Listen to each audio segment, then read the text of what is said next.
Question पढ़िए एक बार। The phrase schools of psychology, ये जो फ्रेज है, जो वाक्यांश है, क्या मनोविज्ञान के स्कूल या संप्रदाय, इसका अर्थ क्या है, हम क्या समझते हैं स्कूल्स ऑफ साइकोलॉजी से। अगर हम बात करते हैं, आप लोग कह रहे हैं सी ऑप्शन, चलिए देखते हैं। स्कूल्स ऑफ साइकोलॉजी, पहला ऑप्शन कहता है a particular setting where in psychology is taught formally, जी औपचारिक रूप से जहां मनोविज्ञान पढ़ाया जाए उसको स्कूल ऑफ साइकोलॉजी कहते हैं। जी नहीं, मैंने कल भी बताया था ये एक विचारधारा है ना। जैसे मैं आपको बात कर रही थी कि लोग होते हैं ना, अलग अलग समुदाय में बटे हुए हैं कि भाई हम लेफ्ट विंग को बिलोंग करते हैं, हम राइट विंग को बिलोंग करते हैं, हम फलाने को बिलोंग करते हैं, हम तो इसको मानते हैं, हम तो फलाने भगवान को मानते हैं। ये क्या हुआ, ऐसे ही स्कूल ऑफ थॉट को ही हम साइकोलॉजी का स्कूल कहते हैं। यहाँ का मतलब ये नहीं है कि यहाँ पे स्कूल में साइकोलॉजी पढ़ाई जाएगी, यहाँ पे मतलब विचारधारा से है, ठीक है। फिर है B option, a specific arrangement where psychology is learn through activities, एक विशिष्ट व्यवस्था जहां गतिविधियों के माध्यम से मनोविज्ञान सिखाया जाता है।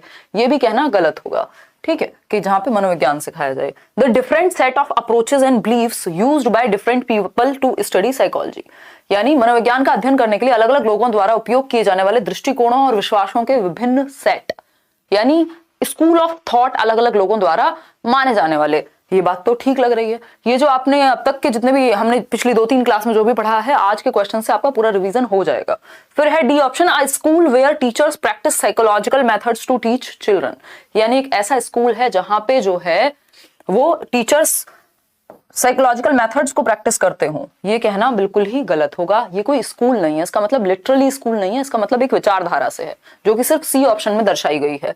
सी ऑप्शन कहता है the different set of approaches, यानी अलग अलग अप्रोचेस जो लोग फॉलो करते हैं, अलग अलग विश्वास जिनके हैं टू स्टडी साइकोलॉजी, साइकोलॉजी को पढ़ने को लेकर के अलग अलग मनोस्थिति वाले लोग, अलग अलग अप्रोच वाले लोग, अलग अलग विश्वास वाले लोग। कुछ कहेंगे कि नहीं बिहेवियरिज्म यानी व्यवहारवाद, जो व्यवहार पे फोकस करे वो मनोविज्ञान है। कुछ कहेंगे नहीं मन की स्टडी को जो टुकड़ों में तोड़ के पढ़े वो मनोविज्ञान है। तो अलग अलग अप्रोचेस को हम स्कूल्स ऑफ साइकोलॉजी कहते हैं, इसलिए C option is the right answer over here. ठीक है, बात क्लियर है, बात कोई दिक्कत परेशानी इस बात को समझने में मेरे ख्याल में नहीं होनी चाहिए। आगे बढ़ेंगे क्वेश्चन नंबर 2 पर। क्वेश्चन नंबर 2 है school of psychology refers to, मनोविज्ञान का संप्रदाय से क्या तात्पर्य है। अगेन सेम तरह का क्वेश्चन, सेम टॉपिक पे क्वेश्चन है, पढ़ के समझिए। ऑप्शन चेंजेस हुए, ऑप्शन में चेंज है। Schools of psychology, school of psychology का मतलब मनोविज्ञान का संप्रदाय से तात्पर्य मनोविज्ञान के स्कूल से है जहां साइकोलॉजी पढ़ाई जाए, या फिर psychology used for teacher training programs, यानी टीचर ट्रेनिंग प्रोग्राम्स में जो साइकोलॉजी हम यूज कर रहे हैं उसको आप स्कूल ऑफ साइकोलॉजी कहेंगे। या फिर अगर मैं कहूं सी ऑप्शन एजुकेशनल साइकोलॉजी यानी शैक्षणिक मनोविज्ञान, या फिर a field which uses principles from educational psychology, developmental psychology and behaviour analysis to meet learning goals. School of psychology का मतलब है एक ऐसी विचारधारा जो सीखने के लक्ष्यों को पूरा करने के लिए, चाहे वो शैक्षिक मनोविज्ञान से मदद लेनी पड़े, चाहे वो विकासात्मक मनोविज्ञान और व्यवहार विश्लेषण के सिद्धांतों पे फोकस करना पड़े, मतलब साइकोलॉजी के जितने भी स्कूल्स हैं उन सब को एक साथ समेट करके जिसकी जरूरत हो उसकी तरफ फोकस करना क्या कहलाएगा, स्कूल ऑफ साइकोलॉजी कहलाएगा, यानी एक अप्रोच है। तो D option is the right answer. इसको हम सिर्फ एजुकेशनल साइकोलॉजी या सिर्फ हम ये कहते हैं जहां पे ट्रेनिंग दी जाएगी, या सिर्फ मनोविज्ञान के स्कूल को स्कूल ऑफ साइकोलॉजी कह रहे हैं, ऐसा नहीं है। ठीक है जी, इतनी बात क्लियर है, कोई दिक्कत परेशानी समस्या मेरे ख्याल में नहीं होगी। आगे बढ़ेंगे क्वेश्चन नंबर 3 पर। A car with side mirrors, question पढ़िएगा एक बार। क्वेश्चन नंबर 3 सेज, देखिए पढ़िए क्वेश्चन को। A car with side mirrors is a complete car, यानी साइड मिरर के साथ जो साइड के शीशे नहीं होते आपकी गाड़ियों में, जो साइड मिरर्स ORVMs बोलते हैं जिनको आजकल हम, एक गाड़ी जिसमें साइड मिरर्स हैं वो एक कंप्लीट कार है, मान लिया, ठीक है। And a car without side mirrors is also a complete car, और बिना साइड मिरर वाली कार भी एक कंप्लीट कार है, वो भी कार ही है, ठीक है बात। Through which school of psychology this explanation relates to, किस मनोविज्ञान की शाखा द्वारा ये बात संबंध रखती है कि ये दोनों ही बातें सही हैं, कि जहां पे साइड मिरर है वो भी एक कंप्लीट कार है, जहां पे साइड मिरर नहीं है वो भी एक कार ही है, ऐसा नहीं है कि वो कुछ और बन गई। ठीक है, तो आपको एक बात याद आ रही होगी, the whole is greater than the sum of its parts, यानी जो होल है वो डिफरेंट होता है या अलग होता है किससे, इसके पार्ट्स से, लेकिन पार्ट्स अपने आप में इनकम्प्लीट हैं ऐसा हम नहीं कहते। ठीक है, तो इसका आंसर जो होना चाहिए वो कई लोग फंक्शनलिज्म कह रहे हैं। कोई क्या पढ़ लिया आपने ऐसा? फंक्शनलिज्म तो फंक्शन की बात करता है, यहाँ संपूर्ण की बात हो रही है, एक होल की बात हो रही है। ठीक है कि भाई अगर साइड मिरर लगा दें तो वो डिफरेंट हो जाएगी जो पार्ट्स हैं उसके उससे, और साइड मिरर नहीं लगा रहे हैं तब भी वो कंप्लीट ही है। तो ये होल और पार्ट्स का जो कॉन्सेप्ट है, होल और पार्ट का कॉन्सेप्ट आ रहा है ना, whole to parts, that means ये गेस्टाल्टवादी हैं जो लोग ऐसी बात करते हैं, समग्र रूप की बात करते हैं। और वो एरिस्टोटल वाली जो एक लाइन थी वो भी हमने कल पढ़ी थी कि द होल इज ग्रेटर और different than the sum of its parts. ठीक है, तो ये बात हमें ध्यान में रखनी है। यहाँ स्ट्रक्चरलिज्म या ह्यूमनिज्म काम नहीं आएगा, यहाँ पे गेस्टाल्टवाद आएगा, जिससे कर्ट, लेविन, कोहलर, कॉफका, वर्टहाइमर ये सब संबंधित हैं। क्वेश्चन नंबर 4 देखिएगा, गेस्टाल्ट्स बिलीव दैट, गेस्टाल्ट्स किस बात में विश्वास रखते हैं? जो गेस्टाल्ट साइकोलॉजी है जिसके जनक वर्टहाइमर को, वर्दीमीर को कहा जाता है, ये किस बात से संबंध रखती है ये पूछा है। क्या कह रहे हो? कौन कह रहा है? रिप्लाई तो कर दो, क्या पूछ रहे हो बताओ। स्ट्रक्चरलिज्म अभी आएगा क्वेश्चन में, तब समझा दूंगी। पुरानी क्लासेस देखी नहीं है क्या? पिछली 2 क्लासेस अभी से बंक करने लग गए हो, है ना? केवीएस का बैच आएगा, नेक्स्ट मंथ आएगा फरवरी में, उसमें कुछ चीजें डिफरेंट है मैं मानती हूँ, बट पेडागोजी आपके लिए इनफ रहेगा ये। अगर हम बात करते हैं, बहुत मुश्किल है भाई, हैं इतना मुश्किल लग रहा है? देखो अभी मतलब ठीक से पढ़े नहीं हो 2-4 बार। गेस्टाल्ट्स बिलीव दैट, गेस्टाल्ट्स किस बात में विश्वास रखते हैं? We tend not to receive stimuli as separate units but as an organized whole। यानी हम जो उत्तेजनाएं हैं या उद्दीपक हैं, जो स्टिमुलाई हैं, उनको हम एक सेपरेट होल के रूप में, सेपरेट यूनिट के रूप में ना देख के एज अ होल देखते हैं, है ना? आप फैन को देखते हैं, जब जो पंखा है या साइकिल है, आप एक कंप्लीट साइकिल को देखते हैं या एक कंप्लीट फैन को देखते हैं। आप ये नहीं देखते कि हिमांशी के कान को देख रहे हैं और हिमांशी को नहीं देख रहे, तो आप एज अ होल को देखते हैं, स्टिमुलस पर्टिकुलर यूनिट को देखने की बजाय। ठीक है, एक ऑर्गेनाइज्ड होल के रूप में आप देखते हैं किसी भी चीज को। ये बात ठीक है, किसकी तरफ इशारा कर रही है? गेस्टाल्टवाद की तरफ। बात तो ठीक है। फिर है the whole is important and the parts of it are not so important, कि होल तो महत्वपूर्ण है बट इसके हिस्से महत्वपूर्ण नहीं है, ऐसा गेस्टाल्टवाद नहीं कहता। अभी हमने लास्ट क्वेश्चन में डिस्कस किया था कि जिन गाड़ियों में साइड मिरर हैं वो भी कंप्लीट हैं और जिनमें नहीं है वो भी कंप्लीट हैं। दैट मींस पार्ट्स भी महत्वपूर्ण है उतने ही जितना कि होल। बिना पार्ट्स के होल बनेगा कैसे? तो हम ये नहीं कह सकते कि पार्ट्स महत्वपूर्ण नहीं है। फिर है C option, the whole constitutes a meaningful object which is different from their parts added together. यानी जो संपूर्ण है एक अर्थपूर्ण वस्तु का निर्माण करता है, यानी होल कॉन्स्टिट्यूट्स, जो एक कंप्लीट होल समग्र बनता है, a meaningful object which is different from their parts added together. जो कि एक होल जो है वो ज्यादा मीनिंगफुल कहलाएगा, बजाय कि उसके पार्ट्स को एक साथ जोड़ने के बाद जो होल बनेगा वो ज्यादा मीनिंगफुल कहलाएगा। इसमें आप ऐसे देखिए इसको कि फैन की जो बीच वाला हिस्सा है उसको अलग रखा गया, उसकी पंखुड़ियों को अलग रखा गया। जब साथ में जोड़ते हैं प्रकाश तो क्या होता है? एक होल क्रिएट होता है, एक ज्यादा बेहतरीन मीनिंगफुल यूनिट क्रिएट होती है। साइकिल के हिस्से अलग अलग देखें और साइकिल को एक साथ लग करके देखें, आपको समझ में आएगा कि ये ज्यादा मीनिंगफुल है जब आप कंप्लीटली देख रहे हैं किसी एक चीज को। ठीक है, फॉर एग्जाम्पल आप आज की डेट में एक कार भी लेने जा रहे हैं तो वो उसमें सारी चीजें फिट होके जो लगेगा वो एक डिफरेंट मीनिंगफुल एक्सपीरियंस आपको देगा, बजाय कि आप अलग अलग पार्ट्स को पड़े हुए देखें। ठीक है, तो ये बात बिल्कुल सही है। प्रकाश कह रहे हैं मजा आ रहा है, मजा आना चाहिए, बिल्कुल कोई दिक्कत वाली बात नहीं है। तो इसमें ए ऑप्शन भी सही है और सी ऑप्शन भी सही है एज पर गेस्टाल्टवाद। ठीक, तो A and C both are right, but हम ये नहीं कह सकते जो बी ऑप्शन में कहा गया है कि पार्ट्स इंपॉर्टेंट नहीं है, ये हम बिल्कुल भी नहीं कह सकते। आगे बढ़ेंगे नेक्स्ट क्वेश्चन पे। नेक्स्ट है question number 5, who propounded functional psychology, यानी किसने फंक्शनल साइकोलॉजी को, कार्यात्मक मनोविज्ञान का प्रतिपादन किसके द्वारा किया गया? बताइए। फंक्शनल साइकोलॉजी कल ही हमने डिस्कस किया था कि फंक्शनल साइकोलॉजी को किसने प्रतिपादित किया। पहला ऑप्शन है विलियम जोन्स, दूसरा ऑप्शन है विल्हेम वुंट, तीसरा ऑप्शन है विलियम जेम्स और last option is William stern. बहुत ही प्यारे ऑप्शंस हैं, सब आपस में मिलते जुलते से ऑप्शंस हैं। कमेंट्स चल नहीं रहे हैं आपके, बताओ। प्रार्थना, केजर बताइए। केजर कह रहे हैं सीटेट के लिए कौन सा बैच लें?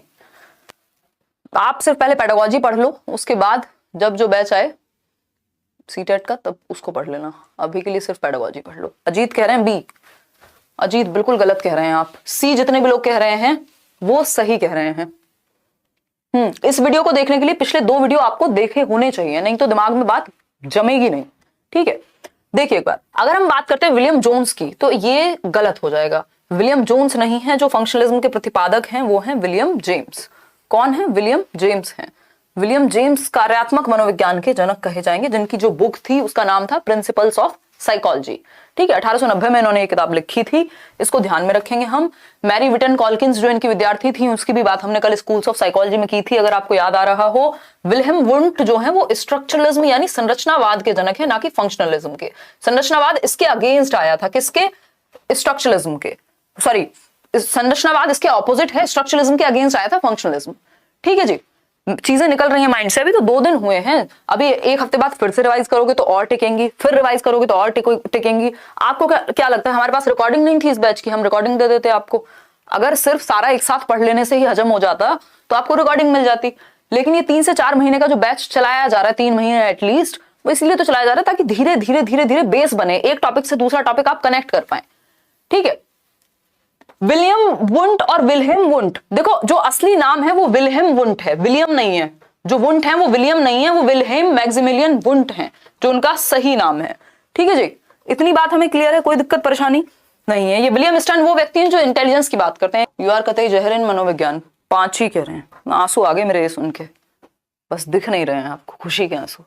इतनी बात क्लियर है? हाँ सर्वेश, बिल्कुल। तो William James is the right person, ना कि Wilhelm Wundt. Wilhelm Wundt structuralism को बिलोंग करते हैं, जोन्स हमने पढ़ी नहीं है। विलियम स्टर्न जो है वो इंटेलिजेंस की आईक्यू का कॉन्सेप्ट इन्होंने दिया था। ठीक है, इतनी बात हमें क्लियर है, कोई दिक्कत परेशानी इस बात को समझने में मेरे ख्याल में तो नहीं हो रही होगी। आगे बढ़ते हैं नेक्स्ट क्वेश्चन पे। क्वेश्चन नंबर है 6। Free association technique is related to, यानी फ्री एसोसिएशन या स्वतंत्र एसोसिएशन आप इसको कह लीजिए, किससे संबंधित है? पहला ऑप्शन है ह्यूमनिज्म, फिर है साइको एनालिसिस, देन आपका कॉग्निटिविज्म, फिर है बिहेवियरिज्म।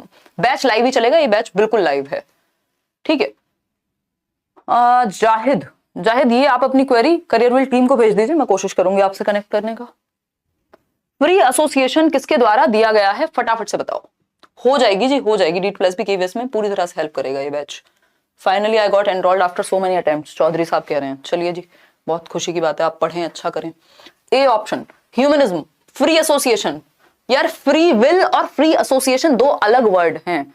अगर आप ऐसे मिक्स कर दोगे, एप्पल्स और ऑरेंजेस को एक साथ मिक्स करोगे तो भसड़ हो जाएगी बिल्कुल, और साइकोलॉजी में तो जरूर हो जाएगी, किसी और सब्जेक्ट में हो या ना हो।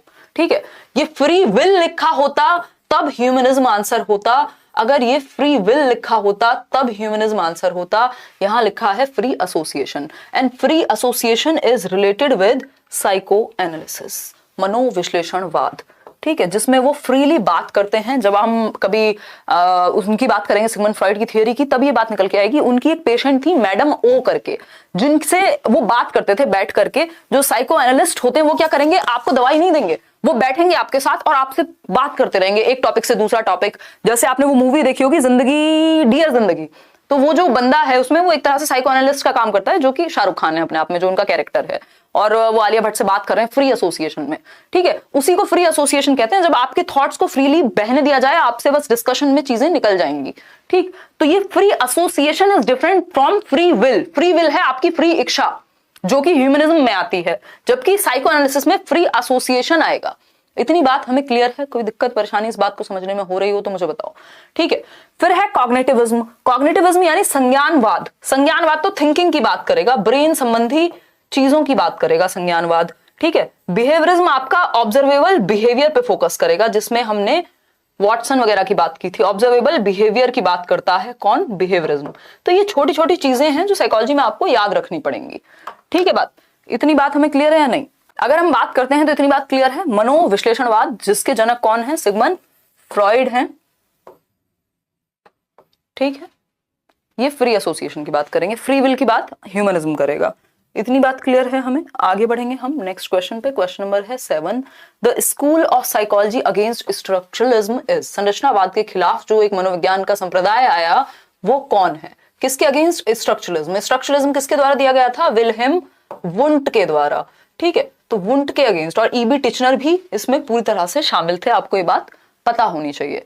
ठीक है, तो चेतन एक बार बताओ कि फंक्शनलिज्म आंसर होगा, गेस्टाल्टवाद होगा, दोनों होंगे, या साइको एनालिसिस होगा? जवाब दीजिए, फिर हम आगे बढ़ेंगे। देखिए आंसर कीजिए तभी आगे बढ़ेंगे। दिया, साकेत सब अपने अलग अलग आंसर दे रहे हैं। किसी का बस चले ना तो डी ऑप्शन अपने आप क्रिएट कर ले, है ना। फंक्शनलिज्म, सब अपनी तरफ से मिक्स आंसर दे रहे हैं। भाई फंक्शनलिज्म बिल्कुल स्ट्रक्चरलिज्म के अगेंस्ट आया था, इस बात में कोई भी दोहराया नहीं है। और अगर आप देखेंगे गेस्टाल्टवाद को भी, अगर हम देखेंगे गेस्टाल्टवाद को भी, तो ये भी यही कहते हैं कि टुकड़ों पे नहीं समग्र पे जोर दीजिए ज्यादा, ठीक है, वो ज्यादा मीनिंगफुल है। तो सी ऑप्शन यहाँ ज्यादा बेहतर होगा। अगर हम ए और बी दोनों के साथ जाएं तो वो गलत नहीं होगा, दोनों ही गलत नहीं है। हालांकि अगर सिर्फ इसका एक आंसर चूज करना होता, सी ऑप्शन में होता ही नहीं, तो हम फंक्शनलिज्म को चूज करते, लेकिन अभी हमारे पास ए और बी दोनों हैं, तो दोनों की बात सही है, गलत नहीं है, ठीक है जी। और साइको एनालिसिस का यहाँ कोई मतलब नहीं हुआ, आगे बढ़ेंगे। नेक्स्ट है आपका इंट्रोस्पेक्शन या इंट्रोस्पेक्टिव मेथड। आत्मनिरीक्षण विधि किस एक संप्रदाय से रिलेटेड है? इंट्रोस्पेक्टिव मेथड यानी आत्मनिरीक्षण विधि जो है वो किससे संबंधित है? साइको एनालिसिस से, गेस्टाल्टवाद से, स्ट्रक्चरलिज्म से या कॉग्निटिविज्म से? आंसर कीजिए, है ना। देखो जिस टाइम क्लास चल रही हो तो क्लास पे फोकस करो, नोट्स क्लियर होगे, फिर कोई और मुद्दा लेके आओगे, है ना। कोई कहेगा हिंदी में नहीं मिल रहे, कोई कहेगा इंग्लिश में नहीं मिल रहे। पहली बात तो आपको खुद बनाने चाहिए। दूसरी बात, अभी आपका एक चैप्टर हुआ है, 2-3 क्लासेस हुई हैं, और जिसमें से जो मेन नोट्स हैं वो हिंदी और इंग्लिश दोनों में दिए गए हैं। अभी तो वो स्थिति आई भी नहीं है जब बाइलिंगुअल होंगे नोट्स, है ना।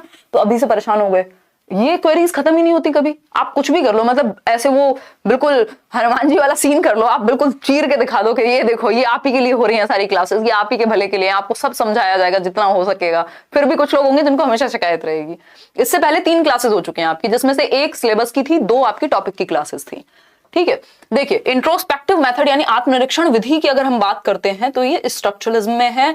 अगर आपसे पूछता है मोस्ट सब्जेक्टिव मेथड कौन सा है, सबसे ज्यादा व्यक्ति परक, तो भी इंट्रोस्पेक्शन ही होगा। मोस्ट सब्जेक्टिव मेथड जो है वो इंट्रोस्पेक्शन ही होगा, ठीक है। सबसे ज्यादा व्यक्ति परख, या फिर ओल्डेस्ट मेथड भी अगर आपसे पूछेगा साइकोलॉजी में, सबसे पुराना मेथड, तब भी इंट्रोस्पेक्शन ही होगा, ठीक है।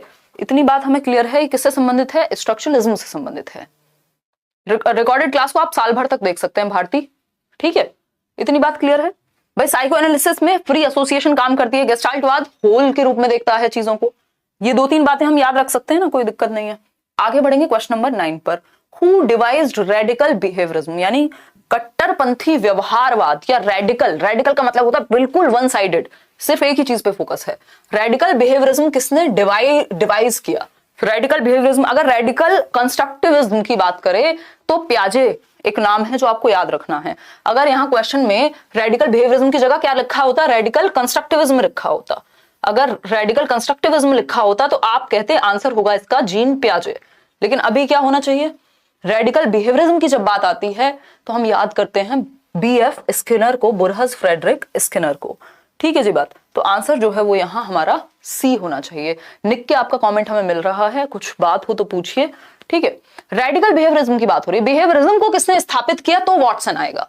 रेडिकल बिहेवियरिज्म की बात आएगी तो स्किनर आएंगे। अब ये बिल्कुल फैक्चुअल क्वेश्चन है ना, जो बिल्कुल पूरी तरह से रीइंफोर्समेंट, पनिशमेंट, इन सब पे फोकस करते हैं। ये शाखा है बिहेवियरिज्म का, या एक तरह से प्रकार कह सकते हो आप। क्वेश्चन नंबर 10 देखिए इसी बात पे। क्वेश्चन नंबर 10 कहता है Mohan, a teacher believes that individuals free will, their preferences and growth are important for understanding their behavior. He is influenced with, यानी मोहन एक शिक्षक का मानना है कि व्यक्ति की स्वतंत्र इच्छा, जो उसकी फ्री विल है, जो वो सच में करना चाहता है। वो 3 इडियट्स की मूवी याद है ना आपको? 3 इडियट्स मूवी जिसमें वो आर माधवन कहता है कोई बात नहीं, छोटा कैमरा होगा, छोटा घर होगा, छोटी गाड़ी होगी, बट खुशी होगी। वो फ्री विल का एग्जांपल है कि आप फ्रीली जो सच में करना चाहते हैं, चाहे आपके माँ बाप आपको साइंटिस्ट बनाना चाह रहे हो, बट अगर आपकी खुशी किसी छोटी चीज में है तो वो आपकी फ्री विल है, जो आप अपने खुले स्वतंत्र मन से इच्छा से करना चाहते हैं, ठीक है। तो एक टीचर है मोहन जो कहते हैं, वो जो मानते हैं कि इंडिविजुअल की जो फ्री विल है, जो उसकी स्वतंत्र इच्छा है, और उसकी जो प्रेफरेंसेस हैं, जिन चीजों को वो पसंद करता है, जो उसकी ग्रोथ है, ये सब चीजें महत्वपूर्ण हैं व्यक्ति को समझने के लिए, व्यक्ति के व्यवहार को समझने के लिए, कि व्यक्ति की फ्री विल किस तरफ झुकी हुई है, उसकी जो प्रेफरेंसेस हैं वो किन चीजों को पसंद करता है, उसकी ग्रोथ किस चीज में है। ये सारी चीजें इंपॉर्टेंट होती हैं व्यक्ति के व्यवहार को समझने के लिए। आपको एक इंसान को समझना है तो आप उसके बिहेवियर को कैसे समझेंगे? उसकी फ्री विल को समझेंगे, उसकी ग्रोथ, उसके प्रेफरेंस, वो किस तरह का नेचर का इंसान है। ये सब चीजें आपको पता लगेंगी इन 2-3 चीजों से। और ये कौन से स्कूल ऑफ साइकोलॉजी का थॉट है? ह्यूमनिज्म का। फ्री विल की बात हो रही है तो ह्यूमनिज्म होगा। अगर फ्री एसोसिएशन होता तो साइको एनालिसिस हो जाता। इतनी बात क्लियर है हमें। C option is the right answer over here, ठीक है। दिलाशीष, प्रिया, मुस्कान कह रही जनरल पेपर बैच में कितने महीने में होगा? वो तो सारी रिकॉर्डेड मिल जाएंगे, वो रिकॉर्डेड बैच है, उसमें सारी क्लासेस एक साथ मिल जाएंगी आपको, आप अपने अनुसार पढ़ लीजिएगा एक एक दिन लगा करके। क्वेश्चन नंबर 11 देखिए, 6 महीने की वैलिडिटी है उसकी। क्वेश्चन नंबर 11 है psycho analysis is also termed as, मनोविश्लेषणवाद को और क्या कहते हैं? मनोविश्लेषणवाद को और क्या कहते हैं? ये बहुत ही प्यारा क्वेश्चन है, क्योंकि कुछ चीजें ऐसी हैं साइकोलॉजी में जो छिपी हुई होंगी, मैं आपको कितना भी डिस्कस कर लूं कुछ ना कुछ पॉइंट्स ऐसे निकल के आएंगे क्वेश्चंस में जो डिफरेंट होंगे। बताइए एक बार। श्रुति कह रही है डी। प्रैक्टिस बैच कब लाओगे? यार अभी के लिए तो उसको डिले कर दिया, अभी प्रैक्टिस हम यूट्यूब पे करेंगे या इसी बैच में चैप्टर के साथ साथ कर लिया करेंगे थोड़ी थोड़ी प्रैक्टिस। डी ऑप्शन यानी कॉन्शियस साइकोलॉजी, नहीं नहीं नहीं, जो आपका साइको एनालिसिस है उसको हम डेप्थ साइकोलॉजी या गहन मनोविज्ञान बोलते हैं, क्योंकि ये अनकॉन्शियस पे फोकस करता है। किस पे? जो अंदर छिपी हुई चीजें हैं उनको बाहर लाने पे फोकस करता है, ठीक है, अचेतन मन पे फोकस करता है, इसलिए इसको डेप्थ यानी गहरा या गहन मनोविज्ञान कहेंगे, ठीक है। तो आंसर क्या होगा? B option. इतनी बात क्लियर है? मैं भी हूं क्लास में, अभिजीत कह रहे हैं, आप सब हैं क्लास में, जरूरी नहीं मैं सबका नाम ले पाऊं, इतनी संख्या में आप लोग हैं। फिर है क्वेश्चन नंबर 12, धीरे धीरे इतने महीने हैं अभी हमारे पास, एक ना एक दिन सबका नाम लिया जाएगा। Behavioural school of psychology focuses on, यानी जो व्यवहारवादी स्कूल है वो किस चीज पे फोकस करता है? व्यवहारवादी वही जिसके जो जनक हैं वॉटसन को कहा जाता है, तो ये किस चीज पे फोकस करेगा व्यवहारवाद, ये पूछा है हमसे। पहला ऑप्शन है रिप्रेसिबल बिहेवियर पर, दमनकारी व्यवहार पर, ऑब्जर्वेबल बिहेवियर पर, या behaviour that are not influenced by environment, या नन ऑफ दीज। आंसर कीजिए। नेहा हेलो, बताइए एक बार। अंकिता आंसर कीजिए, हमको भूल जाते हो हमेशा। शुभम कह रहे हैं नहीं भूले हम आपको, शबनम कह रही हैं ये, अच्छा हाँ एमपी टेट के लिए भी देख सकते हो ये सेशन, ये हर टेट के लिए देख सकते हो। ऑब्जर्वेबल बिहेवियर, बिल्कुल अंडरस्टूड सी बात है मुस्कान। क्या होगा आंसर? ऑब्जर्वेबल बिहेवियर यानी देखने योग्य या अवलोकनात्मक व्यवहार, आप इसको कह सकते हो। अवलोकनात्मक व्यवहार, ठीक है जी, कोई दिक्कत परेशानी दर्द समस्या इस बात को समझने में नहीं होगी। जिसको आप ऑब्जर्व कर सको, ओवर्ट बिहेवियर, जिसको आप देख सको व्यक्ति की एक्टिविटीज में, बिहेवियरल साइकोलॉजी इसी पे फोकस करती है, जेबी वॉटसन भी इसी पे फोकस करते हैं। ऑब्जर्वेबल एंड मेजरेबल बिहेवियर, ठीक है जी प्रिया। क्वेश्चन नंबर 13 देखिए, क्वेश्चन नंबर 13 है, प्रिया मुझे हाई कर रही है, मैं किसी की हाई नहीं लेती हूँ प्रिया, है ना, मैं दुआएं लेती हूँ, हाई नहीं लेती हूँ, बहुत ही गंदा पीछे था। देखो एक बार अगर हम बात करें तो क्वेश्चन नंबर 13 है जो कहता है क्या, make the unconscious conscious, this approach is the basis of, यानी अचेतन को चेतन बनाइए, ठीक है। अचेतन को चेतन बनाइए का मतलब क्या है? जो आपके अचेतन मन में है उसको बाहर लेकर के आइए, चाहे वो फ्री एसोसिएशन के थ्रू हो, चाहे वो इंटरप्रिटेशन ऑफ योर ड्रीम्स हो, इन सब के थ्रू उसको कॉन्शियस बनाइए। किसको? अचेतन मन को चेतन में लाइए, जो अचेतन में दबी हुई चीजें हैं उनको चेतन में लाइए उभार करके। ये किस एक थॉट से जुड़ी हुई बात होगी? बताइए एक बार फटाफट से। अगर हम बात करते हैं पंकज, तो यहाँ पे देखो अनकॉन्शियस कॉन्शियस में लाने का मतलब क्या है? Studying emergent behaviour towards a stimulus, उद्दीपक के प्रति आकस्मिक व्यवहार जो है उसको आप समझ पाएं कि आपके सामने जब एक स्टिमुलस आता है तो आप कैसे व्यवहार करते हैं। ये तो बिहेवियरिज्म की बात हो जाएगी, ये तो स्टिमुलस और रिस्पॉन्स की बात कर रहे हैं तो व्यवहारवाद की बात हो जाएगी ये। जबकि ये जो शब्द हैं कॉन्शियस अनकॉन्शियस, ये साइको एनालिसिस के शब्द हैं, ये मनोविश्लेषणवाद के शब्द हैं जिससे सिगमंड फ्रॉइड बिलोंग करते हैं, ठीक है जी। इतनी बात हमें क्लियर है? बहुत बढ़िया श्रवण, पीछे का फीस अलग से एग्जैक्टली देखो। Releasing repressed experiences to study and provide feedback, यानी अध्ययन और प्रतिक्रिया प्रदान करने के लिए दमित अनुभवों को छोड़ना, यानी आप रिप्रेस्ड एक्सपीरियंसेस, जो चीजें आपने दबा ली हैं, रिप्रेस्ड क्या होता है? रिप्रेस्ड इमोशंस या एक्सपीरियंसेस क्या हैं? कुछ ऐसे अनुभव जिनको आप याद नहीं करना चाहते, जिनको याद करके आपको बहुत दुख होता है। अब वो अच्छी चीजें भी हो सकती हैं, वो बुरी चीजें भी हो सकती हैं, वो किसी की मृत्यु भी हो सकती है, वो आपका ब्रेकअप भी हो सकता है, उस व्यक्ति के साथ गुजारी हुई अच्छी चीजें भी हो सकती हैं, जिनको याद करके अब आपको दुख होता हो। तो आपने क्या किया? दबा दिया उन चीजों को, रिप्रेस कर दिया। तो उन रिप्रेस्ड एक्सपीरियंसेस को रिलीज करना, रिलीज कैसे कर रहे हैं? कई लोग उनको लिख करके रिलीज करते हैं, डायरी राइटिंग करते हैं, कई लोग अपने किसी थेरेपिस्ट से बातें करके उस चीज को रिलीज करते हैं जो रिप्रेस्ड इमोशंस होते हैं, ठीक है निकिता। फिर सी ऑप्शन है psycho analysis theory to study and provide feedback, उस पर फीडबैक मिलेगा जब वो रिप्रेस्ड इमोशंस को बाहर निकालेंगे तो, ठीक है। साइको एनालिसिस थियरी में ऐसा होता है, फ्री एसोसिएशन में ऐसा होता है। दोनों ही बातें ठीक हैं, बी और सी के। कैसे आप अचेतन को चेतन में लाएंगे भाई, डिस्कस करेंगे फ्री एसोसिएशन में। रिप्रेस्ड इच्छाओं को आप बाहर निकालेंगे, सिंपल सी बात है कीर्ति, बहुत खुशी की बात है, आप इंतजार कर रहे थे पेडागोजी स्पेशल का बहुत दिनों से। बी एंड सी यानी दोनों बी और सी जो हैं सही बातें हैं इस रिगार्ड में। क्लियर बात है मीनाक्षी, आगे बढ़ें। गौरव बिल्कुल काम में आएंगे। हाँ चलिए, तो बी और सी दोनों सही है, लेकिन ए सही नहीं है क्योंकि वो बिहेवियरिज्म की बात कर रहा है और बात यहां चल रही है किसकी, साइको एनालिसिस की। इतनी बात हमें क्लियर है। फिर है चूज ऑड वन आउट, एक विचित्र चीज, एक विषम चीज को आपको चुनना है 4 ऑप्शंस में से। पहला है वर्टहाइमर, फिर है अब्राहम मैस्लो, फिर है कोहलर, देन आपके कर्ट कोफका है। मैं बहुत दुखी हूं, आप मेरा जवाब नहीं देती हैं, कावेरी कह रही हैं। कावेरी कैसे सबका जवाब देना संभव है बताओ मुझे, एक दिन डाउट सेशन लेंगे, अभी क्लास के बाद बातें करेंगे। मैं तो आज इतनी बातें करते रही हूँ आपके साथ क्वेश्चंस के बीच बीच में, है इससे ज्यादा बातें करूंगी तो बातों का बैच हो जाएगा, है ना। ऑड वन आउट, वर्डहाइमर या वर्दीमीर किससे संबंधित है, गेस्टाल्टवाद से संबंधित है, फादर ऑफ गेस्टाल्टिज्म कहा जाता है, ये बात हमें पता है, ठीक है। अब्राहम मैस्लो किससे संबंधित है, ह्यूमनिज्म से संबंधित है, कल ही डिस्कस किया था, पुरानी वीडियो दोनों ना देखी हो देख लीजिए, ह्यूमनिज्म, ठीक। कोहलर की अगर हम बात करते हैं, ये भी गेस्टाल्टवादी हैं, है ना, गेस्टाल्टवादी हैं। फिर है कर्ट कोफका, ये भी गेस्टाल्ट से संबंधित हैं, लेकिन अब्राहम मैस्लो यहाँ ऑड वन आउट हैं। अब्राहम मैस्लो जो है वो मानवतावाद से संबंधित है, ना कि गेस्टाल्टवाद से। बाकी 3 लोग गेस्टाल्टवादी हैं, जबकि अब्राहम मैस्लो गेस्टाल्टवादी नहीं है। ये वैसी सी बात हो गई, कोई फॉर्मल पार्टी हो, सब सीरियस सूट पहन के जा रहे हो, अपना शर्ट वर्ट टाई वाइज लगा के जा रहे हो, और एक व्यक्ति लाल कलर की पैंट और पीले रंग की शर्ट पहन के और डांस करता हुआ पहुंच जाए वहां, तो ये ऑड इसीलिए है यहाँ पे अब्राहम मैस्लो, क्योंकि इनकी विचारधारा बिल्कुल अलग है बाकी तीनों से। बाकी 3 जो है वो गेस्टाल्टवादी हैं। इतनी बात क्लियर है, कोई दिक्कत परेशानी इस बात को समझने में अगर हो रही हो तो मुझे बताओ। इस क्लास की रिकॉर्डिंग मिलेगी शबनम, 1 साल तक आपके पास रहेगी। आगे बढ़ते हैं क्वेश्चन नंबर 15 पर। अगर आपके क्वेश्चंस ये ठीक हो रहे हैं, इसका मतलब ये है कि आपने ठीक से पढ़ाई की है पिछली 2 क्लासेस में, ठीक है जी। अगर हम बात करते हैं किसकी, क्वेश्चन नंबर 15 की, breaking up the mental perception into small chunks then studying them is related to what. Breaking up मतलब टुकड़ों में तोड़ना आपके मेंटल परसेप्शन को, या एक मेंटल प्रोसेस को, आपकी जो मानसिक प्रक्रिया या एक परसेप्शन, एक नजरिया बना हुआ है, उसको टुकड़ों में तोड़ के समझना, एनालाइज करके समझना स्मॉल चंक्स के अंदर। ये किससे संबंधित है, ह्यूमनिज्म से, कॉग्निटिविज्म से, बिहेवियरिज्म से, या स्ट्रक्चरलिज्म से? जवाब दीजिए, फिर ही हम चलेंगे कहां आगे। तो ये तो हमने कल ही डिस्कस किया था कि संरचनावाद या विल्हेम वुंट इस बात को कहते हैं कि मेंटल प्रोसेसेस को ब्रेक डाउन करो छोटे छोटे चंक्स में, उनको समझो, इंट्रोस्पेक्शन मेथड का इस्तेमाल करो, ठीक है। तो ये क्या होगा, सब अलग अलग जवाब दे रहे हैं इस पे, दे लो पहले जवाब दे लो, इतने में पानी पी लेती हूं। ये पीडीएफ आप सबको मिल गई होगी मेरे ख्याल में, ठीक है।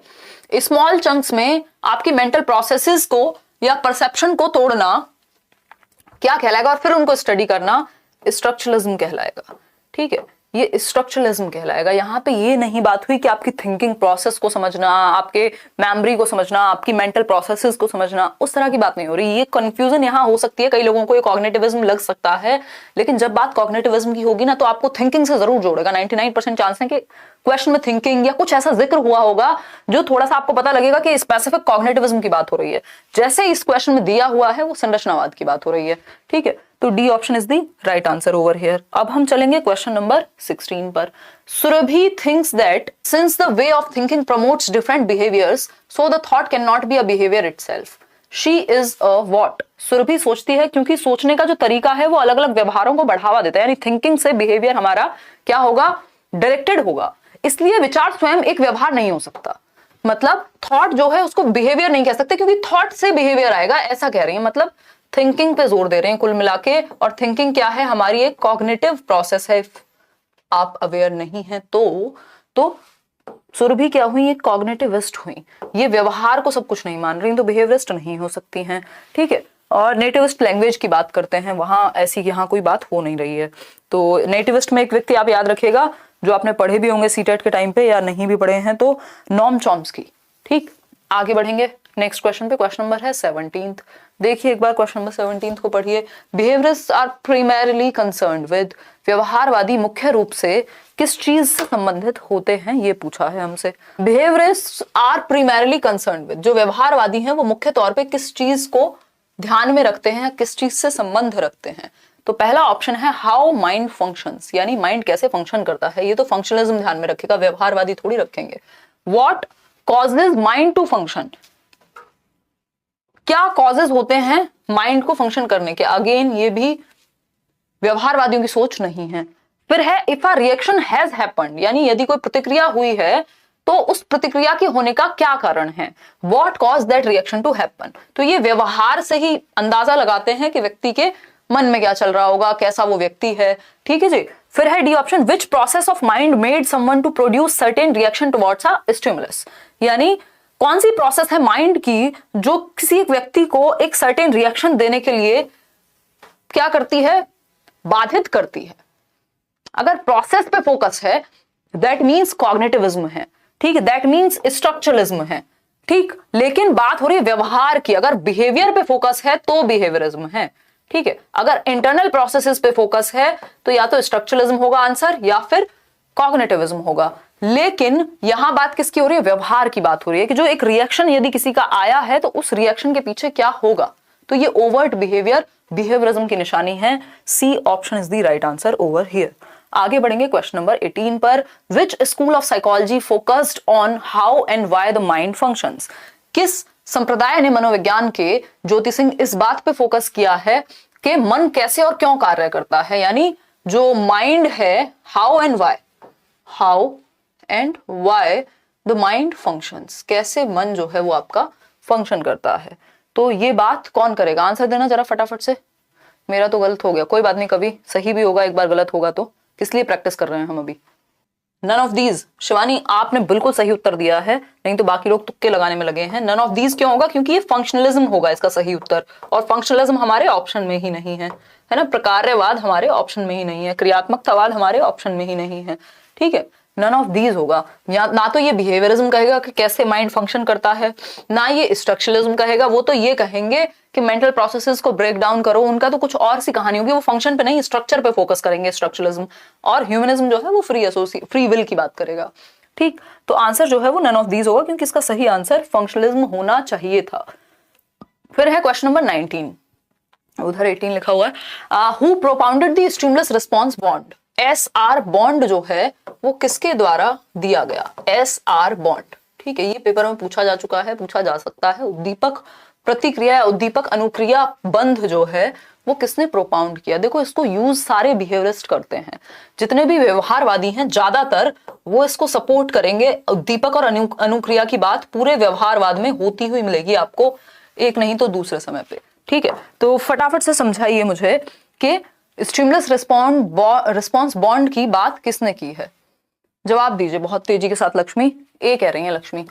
पैवलव ने इसके बारे में बिल्कुल बात की है, इसमें कोई दिक्कत नहीं है, लेकिन जब ये बात करते हैं ना प्रोपाउंड करने की कि ये किसने बनाया है, तो वो जो श्रेय मिलता है वो थॉर्नडाइक को मिलता है, ना कि किसी और को। मानेंगे, देखो पैवलव भी इसको यूज करते हैं, वॉटसन भी इसको यूज करते हैं, स्किनर उल्टा करते हैं इसका, आर और एस को यूज करते हैं वो, ठीक। लेकिन अगर ये बात होगी किसने प्रोपाउंड किया तो आप थॉर्नडाइक के साथ जाएंगे, थॉर्नडाइक ऑप्शन में नहीं है, तब आप पैवलव या फिर वॉटसन के साथ जा सकते हैं। क्योंकि इनिशियली जो इन्होंने इसको बिल्कुल, एक होता है ना थियोरी में लिख देना किसी बात को, तो वो थॉर्नडाइक ने किया है। इनिशियली बात करने की बात करें तो पैवलव ने भी बात की है, वॉटसन ने भी बात की है ना। तो इसका आंसर थॉर्नडाइक होगा। आगे बढ़ेंगे नेक्स्ट क्वेश्चन पे। नेक्स्ट क्वेश्चन है question number 20। In the constructivist frame the child is viewed as, जो रचनावादी फ्रेमवर्क है उसमें बच्चे को कैसे देखा जाता है। रचनावाद सबसे लेटेस्ट हम कल पढ़ रहे थे, किसकी बात हो रही थी रचनावाद में, हम बात कर रहे थे पियाजे की, वाइगोस्की की, ठीक है, कि ये बात करते हैं कि बच्चे को फ्रीली एक्टिवली नॉलेज को बिल्ड करने दो। तो कंस्ट्रक्टिविस्ट फ्रेम जो है वो बच्चे को किस तरह से देखता है ये पूछा है हमसे। फटाफट से आंसर करो, फिर ही हम बढ़ेंगे कहां आगे, समझेंगे एक बार चीजें। सारा चैप्टर आपका पूरा जो है वो रिवाइज हो गया है इसके थ्रू। लेस मार्क्स रखना पड़ेगा, ये बार बार रिफ्रेश करके ही कमेंट दिख रहे हैं। देखिए एक बार, सी कह रहे हैं कई लोग उत्तर में, चलिए समझते हैं क्या हो सकता है। साइंस कह रहे हैं मैम ए होगा, कोई ए कह रहा है, ज्यादातर लोग सी कह रहे हैं। देखिए इन द कंस्ट्रक्टिविस्ट, रचनावादी फ्रेम, टैबुला रासा तो जस्ट ऑपोजिट है कंस्ट्रक्टिविस्ट का। मैंने कल भी बताया था ये बिहेवियरिस्टिक पॉइंट ऑफ व्यू है कि बच्चे का दिमाग जो है वो ब्लैंक स्लेट है, खाली तख्ती है जिसपे आप कुछ भी लिख सकते हो, कोई भी शेप दे सकते हो। ये बिहेवियरिज्म यानी व्यवहारवादी कथन है। किसने दिया था ये मैं नहीं बताऊंगी, क्योंकि नेक्स्ट क्वेश्चन इसी पे है कि ये किसने दिया था, ठीक है। फिर आपको चीटिंग हो जाएगी। आप पैसिव बीइंग, कभी भी कंस्ट्रक्टिविस्ट जिसका नाम ही कंस्ट्रक्शन से है, बनाने से है कुछ, वो पैसिव कैसे हो सकता है, वो निष्क्रिय कैसे हो सकता है, तो ये भी हट गया, है ना, ये भी हट गया। Problem solver and a scientific investigator. क्या है? समस्या समाधान करता है, जिसके सामने अगर कोई प्रॉब्लम आएगी, वो एक बच्चा क्या है, एक नन्हा वैज्ञानिक है जो चीजों में एक्टिवली इन्वॉल्व होकर ज्ञान की संरचना करता है। ठीक है, सबको पता है, बहुत बड़े आंसर कर रहे हो आप लोग टेबुलर रासा का। फिर है miniature adult who is less than adult in all aspects such as size, cognition and emotion. यानी मिनिएचर अडल्ट है, मिनिएचर वर्जन है, एक बड़े व्यक्ति का छोटा रूप है। ऐसा नहीं होता, वो कोई कॉपी नहीं है, वो अपने आप में एक एंटिटी है। ठीक, तो ये बात भी पूरी तरह से सही नहीं है। एक ही बात सही है, जो कि है सी ऑप्शन के, एक समस्या समाधान करता और वैज्ञानिक अन्वेषक है जो एक्टिवली यानी सक्रिय रूप से ज्ञान का सृजन करता है। ऐसा कहता है कौन? कंस्ट्रक्टिविज्म यानी रचनावाद। इतनी बात हमें क्लियर है, कोई दिक्कत इस बात को समझने में नहीं हो रही है। आज का आखिरी सवाल आपके सामने है, फिर हम थोड़ी सी आपके डाउट्स को लेकर के चर्चा करेंगे। Who said the mind of a child is tabula rasa? Tabula rasa यानी ब्लैंक स्लेट। बच्चे का जो दिमाग है वो एक खाली तख्ती है, कोरी तख्ती है, ब्लैंक स्लेट है, या क्ले के जैसा है, यानी कोई भी शेप आप उसको दे सकते हो। ये बात किसने कही है और किस स्कूल ऑफ थॉट से ये बिलोंग करती है, आपको ये बताना है कमेंट करके। सबसे आसान सवाल है ये आज का। नीति, मोहित, दीपक, सिम्मी, कोई तो डी भी कह रहा है, भाई गलत कर दिया आपने, टेबुला रासा नहीं है। वो जो एक स्टेटमेंट था वॉटसन का, मैंने आपको बताया था कि आप मुझे हाफ अ डजन यानी एक आधा दर्जन बच्चे दे दो जिनको मैं कुछ भी बना सकता हूं, वो वॉटसन ने कहा है। लेकिन ये जो माइंड टेबुला रासा कहा है, कोरी तख्ती कहा है, वो जॉन लॉक ने कहा है। मैंने जान के इनका पूरा नाम नहीं लिखवाया, क्यों? क्योंकि उसमें आपको आइडिया लग जाता। तो इनका नाम क्या है? John Locke.